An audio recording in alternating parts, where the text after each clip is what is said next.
so excited. We're going to the San Diego Zoo with Zach and Pat, the Valentine brothers. And Zach has Down syndrome and autism. We'll be giving Ezra a yes day at the zoo. So check out the Valentine brothers to watch that video.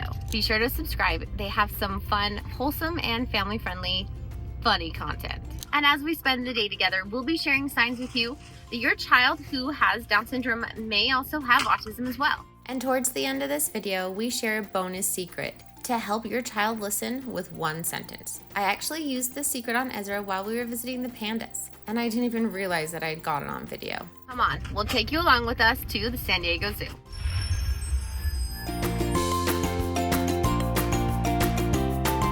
So we're gonna try and give Ezra his freedom. Are you ready to go meet some friends?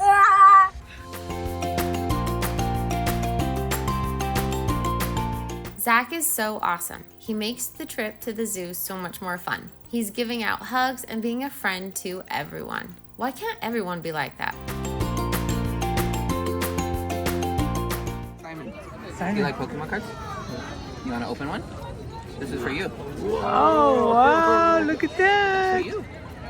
Thank you. Of course. A Pikachu one? That's so cool. One sign of autism that I see as soon as we walk in through the gate is that Ezra's yells and vocal stimming are not Zach's favorite things. The first sign is sensitive to loud noises. This is a sign of possible autism. Zach isn't used to Ezra's loud noises. And as Zach holds up the tickets to show us, he hears Ezra's surprising noises which distract him. All right. Look. Take it. Dragging me. We decide to take the bus to see as many animals as we can right away. Yeah, this really reminds me of being in national parks actually. So we just 3 years ago, we lived full time in an RV and we visited all the national parks with our kids. And we still post regularly, so please consider subscribing.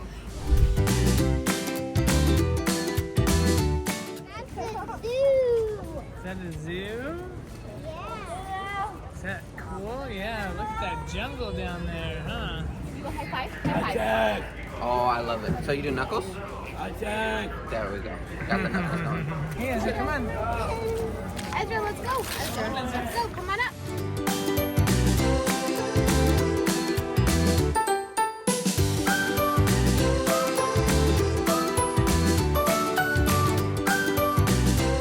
And while on the bus, I see another sign of autism, stimming or repetitive movements.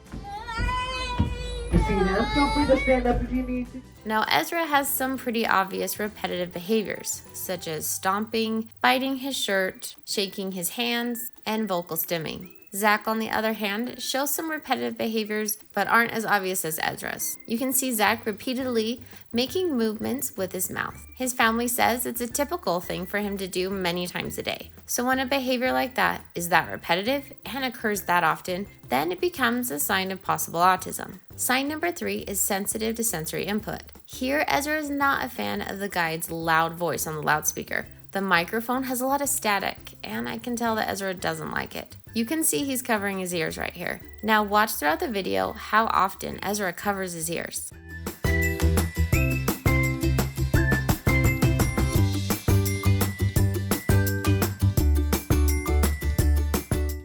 Simon, look, it's your zebra. Do you see it? It's the one with the black and white. That's me. That's yours? You like it? Is that your favorite animal? Exactly.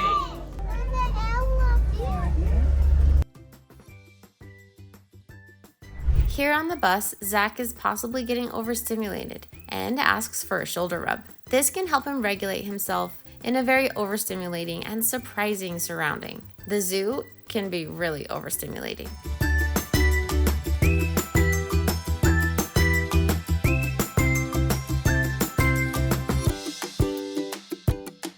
What'd you think about the bus, Simon? Was that a good bus?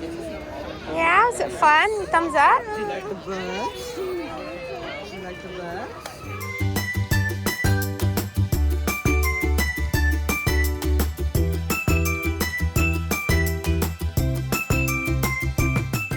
And then we get a visit from a very unexpected friend.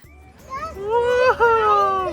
It's saying hi to you. Yeah, it is. It likes you. Another sign of autism is extreme focus on specific objects. While we're shopping in the zoo, Zach and Ezra find some instant favorite items. You can see that once they see something they want, they can get extremely focused on it. An extreme interest in a certain topic or item, maybe even a topic you can talk hours about, is also a possible sign of autism. What are they, Ezra? What are they? Are they dinosaurs? Yep, he likes the little dinosaurs. He likes to shake them. He really wants to go inside. All right, you want to go inside, Ezra? Let's do it. So this mystery building turns out to be a room that is so fun for the kids. It has dim lights, which helps with the visual sensitivity that Ezra has, and it has games to entertain the kids.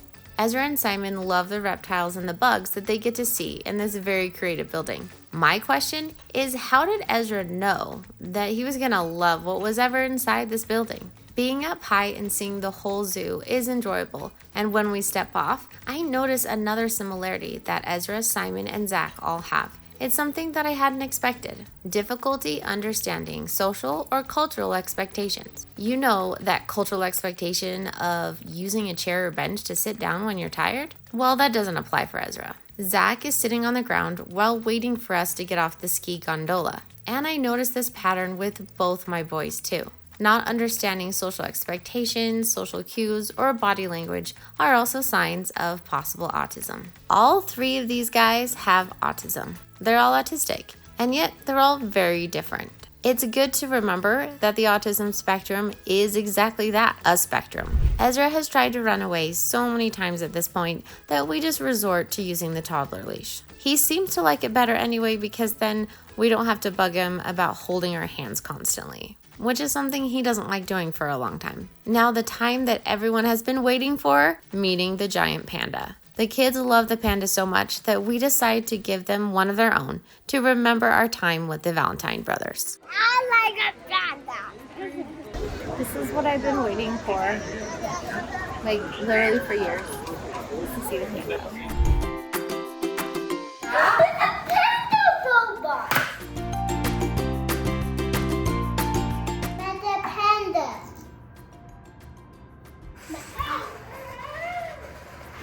Be happy. Her heart is beating. That means he's happy. Metapanda, can you talk? He's saying no. If he's talking, then it's not no, huh? You can get your own Metapanda with the link in the description below. Now back at the zoo, here is the bonus parenting secret to help your child listen with just one sentence. Watch what happens when Ezra's sitting on the ground, not moving. We're in line, leaving the pandas, and we need to get going. And notice what gets him up. Ezra, it's time to go a little bit. You're gonna move a little bit. I know you're tired and you're hungry. Let's get up. Thank you. He listened to me after I helped him feel seen and heard. After I had said, I know that you are tired and hungry. Then he got up. It's really important to show empathy and to show a child that they are seen and heard. It's a way to enter their world and help them understand that you are on their side.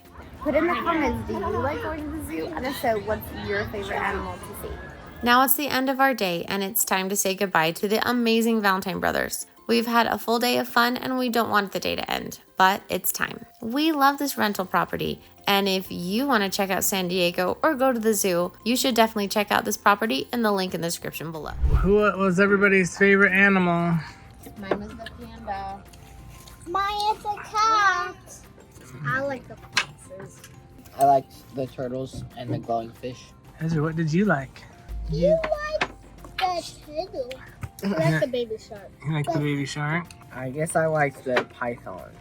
Here's a day in the life travel day, and here is our national park playlist. Remember, if you have an autistic child, you're in good company.